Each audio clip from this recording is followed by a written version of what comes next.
La messe d'aujourd'hui est pour Yvette Martino. Nous sommes rassemblés ce matin au nom du Père et du Fils et du Saint-Esprit. Que le Dieu de toute bonté, Maître de la vie, vous accorde la grâce et la paix.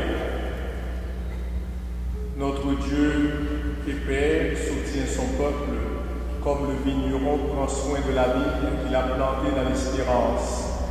Implorons sur nous sa miséricorde afin que nous portions les fruits qu'il attend de nous. Seigneur Jésus, envoyé chez les humains pour leur révéler l'amour éternel du Père, prends pitié de nous. Ô Christ, choisi pour devenir la pierre angulaire du monde nouveau, prends pitié de nous. Seigneur, messager du royaume de Dieu, qui nous invite à produire de bons fruits, prends pitié de nous. Que Dieu le Père nous garde près de nous, qu'il nous pardonne nos péchés et nous conduise à la vie éternelle.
Dans ton amour inépuisable, Dieu éternel et tout-puissant, tu combles ceux qui t'implorent, bien au-delà de leurs mérites et de leurs désirs. Répands sur nous ta miséricorde en délivrant notre conscience de ce qui l'inquiète et en donnant plus que nous n'osons demander. Par Jésus-Christ, ton Fils, notre Sauveur et notre Dieu, lui qui est vivant et qui est roi, Dieu pour les siècles des siècles. Amen.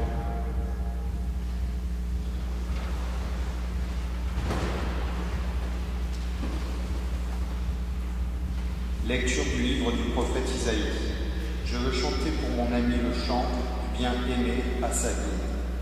Mon ami avait une vigne sur un coteau fertile. Il en retourna la terre, en retira les pierres pour y mettre un plan de qualité. Au milieu, il bâtit une tour de garde et creusa aussi un pressoir. Il en attendait de beaux raisins, mais elle en donna de mauvais. Et maintenant, habitants de Jérusalem, hommes de Juda, soyez donc juges entre moi et ma vie. Pouvais-je faire pour ma vie plus que je n'en ai fait? J'attendais de beaux raisins, pourquoi en a-t-elle donné de mauvais? Eh bien, je vais vous apprendre ce que je ferai de ma vie. Enlever sa clôture pour qu'elle soit dévorée par les animaux, ouvrir une brèche dans son mur pour qu'elle soit piétinée. J'en ferai une pente désolée, elle ne sera ni taillée ni sarclée. Il y en poussera des épines et des ronces. J'interdirai aux nuages d'y faire tomber la pluie. La ville du Seigneur de l'univers, c'est la maison d'Israël.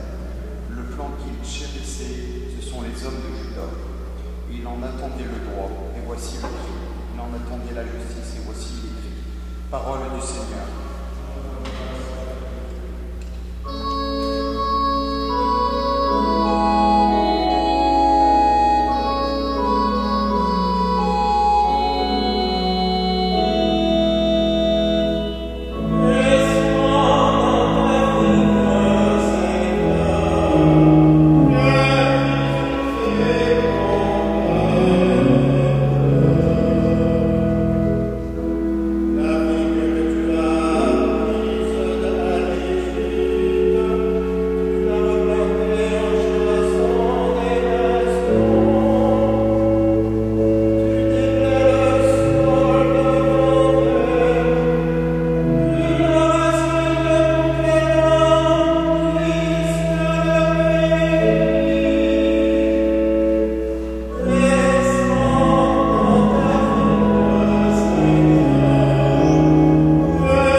soyez inquiets de rien, mais en toutes circonstances, priez et suppliez tout en rendant grâce, pour faire connaître à Dieu vos demandes.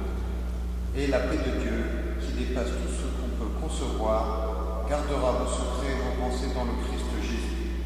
Enfin, mes frères, tout ce qui est vrai et noble, tout ce qui est juste et pur, tout ce qui est digne d'être aimé et honoré, tout ce qui s'appelle vertu et qui mérite des éloges, tout cela, prenez-le en compte. Puisque que vous avez appris et reçu, tout ce que vous avez vu et entendu de moi, mettez-le en pratique. Et le Dieu de la paix sera avec vous. Parole du Seigneur.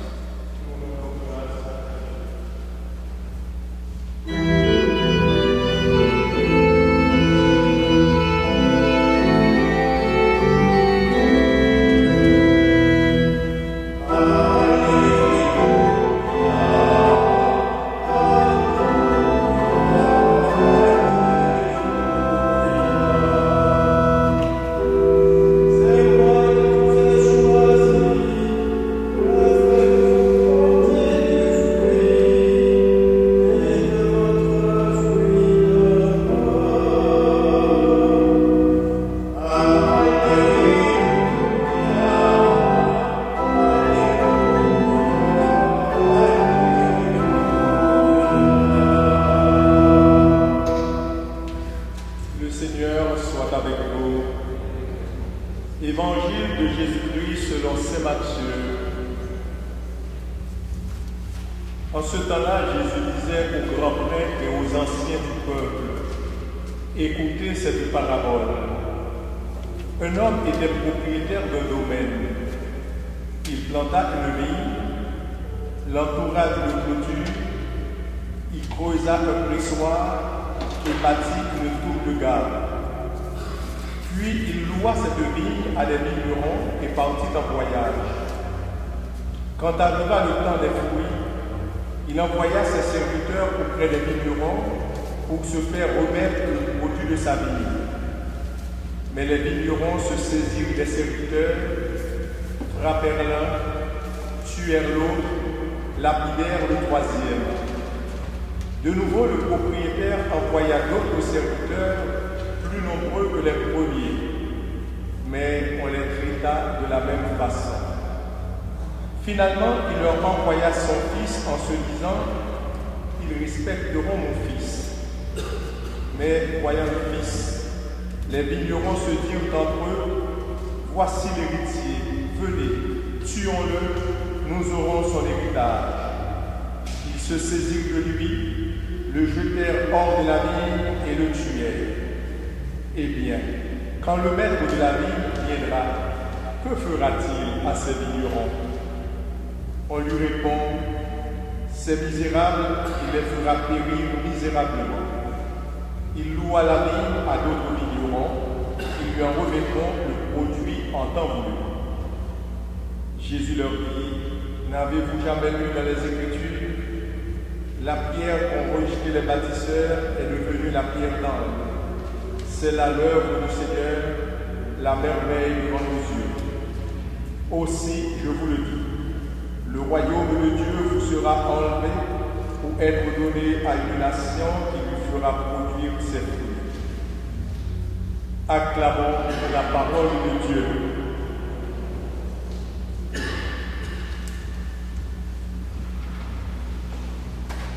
Dans la vie, nous faisons face parfois à des actes élogieux, édificateurs, et parfois aussi nous faisons face à des déceptions. Et justement, dans l'Évangile et dans l'Écriture d'aujourd'hui, il est question de la vie du vigneron et du maître parti en voyage et qui confie sa vigne à des vignerons. Que n'a-t-il pas fait pour sa vie? Quel plan de choix n'a-t-il pas soigneusement planté? Et qu'a-t-il récolté? Seulement les raisins de la déception et les grappes de l'amertume. À chacune de nos Eucharisties, nous rappelons le plan de Dieu par les deux thèmes de la création, symbolisé par la joie du Verbe, et celui de la rédemption, symbolisé par le sang versé. Et ce que Dieu offre à l'homme dans sa création, c'est comme une vignoble à cultiver, du raisin à cultiver et du vin à goûter. Et le vin, précisément, est un produit du travail de l'homme. Il faut tout un savoir-faire. Ainsi, l'image du vin nous dit que Dieu n'a pas achevé sa création. Il nous l'a donné pour que nous l'achevions à notre tour. Comme le maître de la parabole, Dieu s'est discrètement retiré. Et ce retrait est une façon de mettre en évidence le sens des responsabilités et la liberté de chacun de nous que Dieu aime. À une telle discrétion et à une telle confiance, les vignerons ne répondent que par l'insolence. L'homme d'aujourd'hui, comme du temps de Jésus, pense pouvoir se passer de Dieu et gérer la vie à son seul profit. Il s'en croit le propriétaire. Et l'actualité nous montre à suffisance la folie dans l'appétit d'avoir et d'avoir toujours plus. C'est alors que joue le second thème de la parabole, celui du sang versé, signe de la rédemption. Les refus obstinés des hommes ne peuvent pas empêcher Dieu de poursuivre son projet d'amour. Le libéralisme sauvage et sans retenue que nous avons vu s'amplifier sur toute la planète entraîne d'innombrables dégâts humains et écologiques et même la souffrance.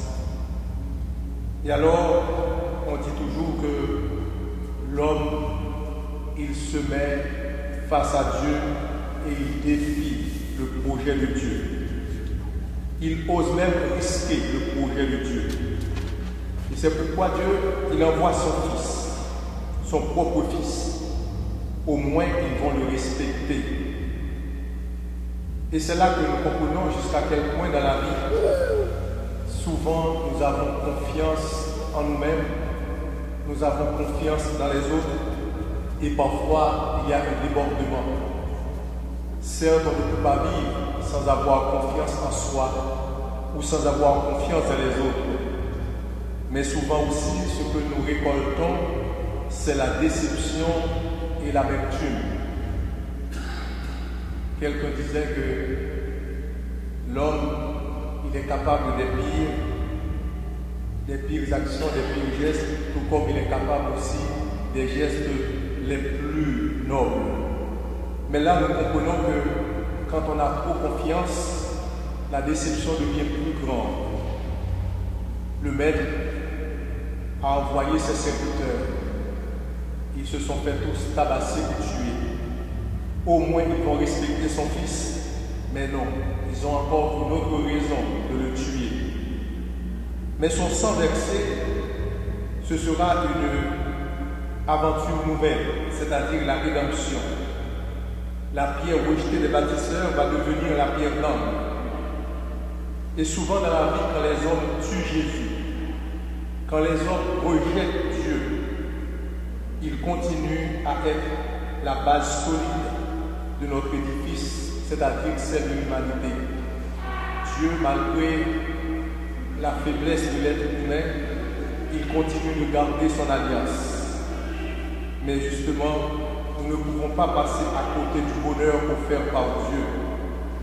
La vie portera son fruit, qui boira, et celui qui va boire le bon vin du royaume, c'est celui qui marche à la suite de Jésus, car l'œuvre de Dieu ne peut que réussir. Et là, souvent, nous devons nous interroger.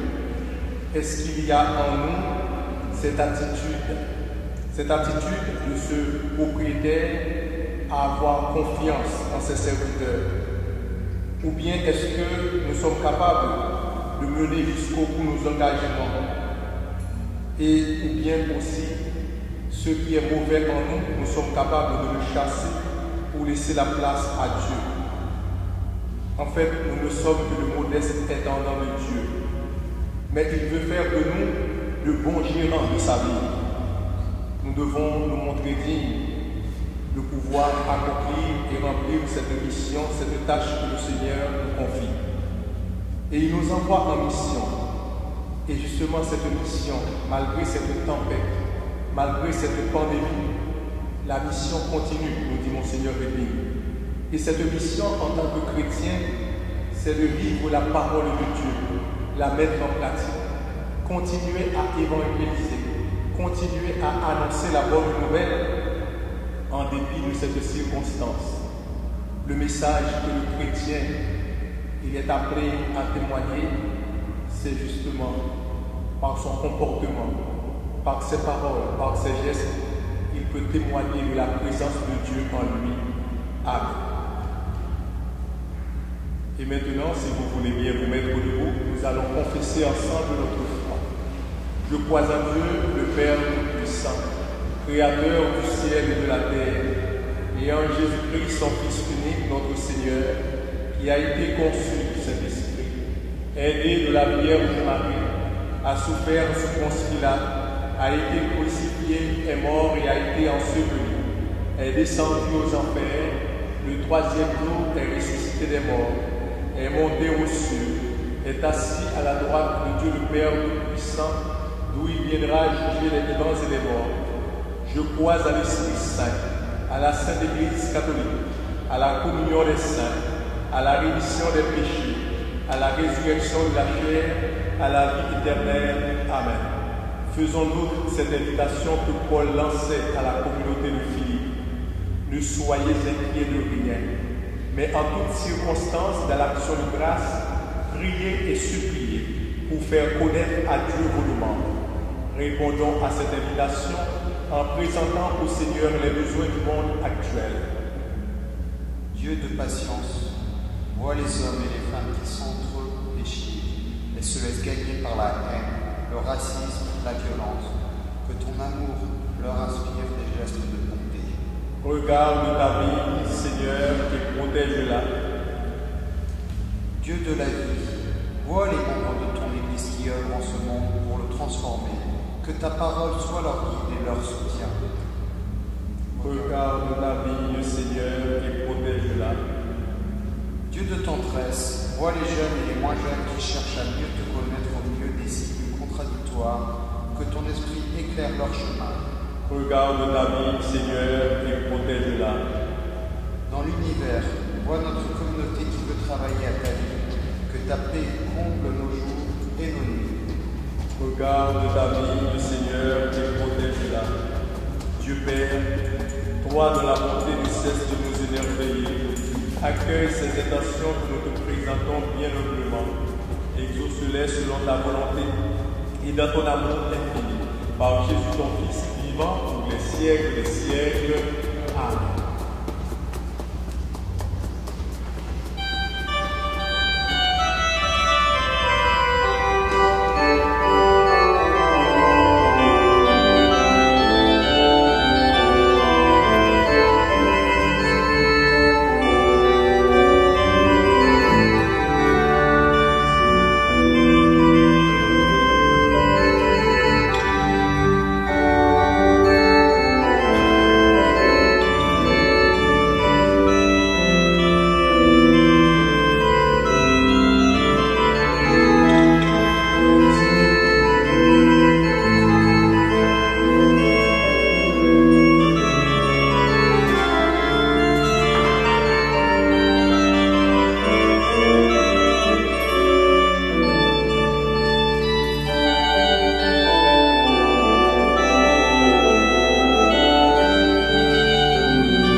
offrir à Dieu le sacrifice de toute l'Église. Accepte, Seigneur, le sacrifice que tu nous as donné dans les mystères que nous célébrons pour te rendre grâce. Sanctifie les hommes et les femmes que tu as sauvés par ton Fils, lui qui est vivant et qui est roi, Dieu pour les siècles des siècles. Le Seigneur soit avec nous. Élevons notre cœur, rendons grâce au Seigneur notre Dieu. Vraiment, il est juste et bon de te rendre gloire, de t'offrir notre action de grâce toujours et en tout lieu. À toi, Père très saint, Dieu éternel et tout-puissant. En naissant parmi les hommes, il les appelle à connaître. En souffrant sa passion, il a supprimé nos fautes. Par sa résurrection d'entre les morts, il donne accès à la vie éternelle. Et par son ascension auprès de toi, notre Père, il nous ouvre le ciel. C'est pourquoi, avec les anges et tous les saints, nous chantons l'hymne de ta gloire et sans fin nous proclamons.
C'est pourquoi nous voici rassemblés devant toi et dans la communion de toute l'Église en ce premier jour de la semaine, nous célébrons le jour où le Christ est ressuscité d'entre les morts, par lui que tu as élevé à ta droite, Dieu Tout-Puissant.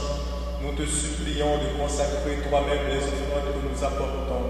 Sanctifie-les par ton esprit pour qu'elles deviennent le corps et le sang de ton Fils Jésus-Christ, notre Seigneur, qui nous a dit de célébrer ce mystère. La nuit même où il fut livré, il prit le pain. En te rendant grâce, il le bénit, le rompit et le donna à ses disciples en disant: Prenez et mangez-en tous, ceci est mon corps livré pour vous.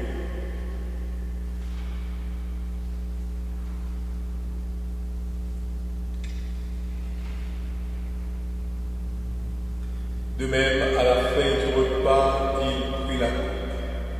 De nouveau, il rendit grâce et la donna à ses disciples en disant: Prenez et buvez-en tous, car ceci est la coupe de mon sang, le sang de l'alliance nouvelle et éternelle, qui sera versé pour vous et pour la multitude en rémission des péchés. Vous ferez cela en mémoire de moi.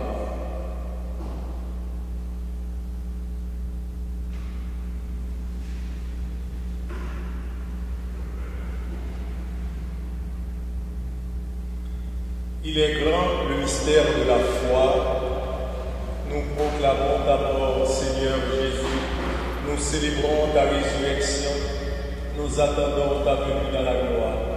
En faisant mémoire de ton Fils, de sa passion qui nous sauve, de sa glorieuse résurrection et de son ascension dans le ciel, alors que nous attendons son dernier avènement, nous présentons cette offrande vivante et sainte pour te rendre grâce. Regarde, Seigneur, le sacrifice de ton Église et daigne y reconnaître celui de ton Fils qui nous a rétablis dans ton alliance, quand nous serons nourris de son corps et de son sang et remplis de l'Esprit Saint. Accorde-nous d'être un seul corps et un seul esprit dans le Christ. Que l'Esprit Saint fasse de nous une éternelle offrande à ta gloire, pour que nous obtenions un jour les biens du monde à venir, auprès de la Vierge Marie, la bienheureuse Mère de Dieu, avec Saint Joseph son époux, avec les apôtres, les martyrs et tous les saints qui ne cessent d'intercéder pour nous. Et maintenant, nous te supplions, Seigneur, par le sacrifice qui nous réconcilie avec toi, étends au monde entier le salut et la paix. Affermis la foi et la charité de ton Église au long de son chemin sur la terre. Veille sur ton serviteur, le pape François, notre archevêque Christian, l'ensemble des évêques, les prêtres, les diacres et tout le peuple des rachetés. Écoute les prières de ta famille assemblée devant toi et ramène à toi, Père très aimant, tous tes enfants dispersés. Pour nos sœurs et nos frères défunts, pour les hommes et les femmes qui ont quitté ce monde et dont tu connais la droiture, nous te prions. Reçois-les dans ton royaume, où nous espérons être comblés de ta gloire, tous ensemble et pour l'éternité, par le Christ notre Seigneur, par qui tu donnes au monde toute grâce et tout bien. Par lui, avec lui et en lui. À toi, Dieu le Père Tout-Puissant, dans l'unité du Saint-Esprit, tout honneur et toute gloire pour les siècles des siècles. Unis dans le même esprit, nous pouvons dire avec confiance la prière que nous avons reçue du Sauveur. Notre Père, qui es aux cieux, que ton nom soit sanctifié, que ton règne vienne, que ta volonté soit faite sur la terre comme au ciel. Donne-nous aujourd'hui notre pain de ce jour. Pardonne-nous nos offenses comme nous pardonnons aussi à ceux qui nous ont offensés. Et ne nous laisse pas entrer en tentation, mais délivre-nous du mal. Délivre-nous de tout mal, Seigneur, et donne la paix à notre temps. Par ta miséricorde, libère-nous du péché. Rassure-nous devant les épreuves en cette vie, où nous espérons le bonheur que tu promets et l'avènement de Jésus-Christ, notre Sauveur. Car c'est à toi qu'appartiennent le règne, la puissance et la gloire pour les siècles des siècles. Seigneur Jésus-Christ, tu as dit à tes apôtres, je vous laisse la paix, je vous donne ma paix. Ne regarde pas nos péchés, mais la foi de ton Église, pour que ta volonté s'accomplisse. Donne-lui toujours cette paix et conduis-la vers l'unité parfaite, toi qui règnes pour les siècles des siècles. Que la paix du Seigneur soit toujours avec vous.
Voici l'agneau de Dieu qui enlève le péché du monde.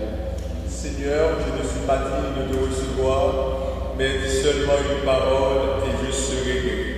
Le corps du Christ vous garde pour la vie éternelle. Amen.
Seigneur est le pain qui fortifie le cœur de l'homme et de la femme, le pain qui peut faire l'union de tous, qui nous aide à détruire les forces de la haine pour ne plus employer que celle de l'amour et de la justice. Par Jésus-Christ, notre Seigneur. Amen. Merci de votre présence et de votre participation. Continuez à être prudent. La maladie est encore dans l'air et il faut être prudent et il faut suivre les directives des autorités. Je vous souhaite un bon dimanche, de bonnes semaines et beaucoup de courage. Le Seigneur soit avec vous. Que Dieu Tout-Puissant vous bénisse, le Père, le Fils et le Saint-Esprit. Allez dans la paix du Christ.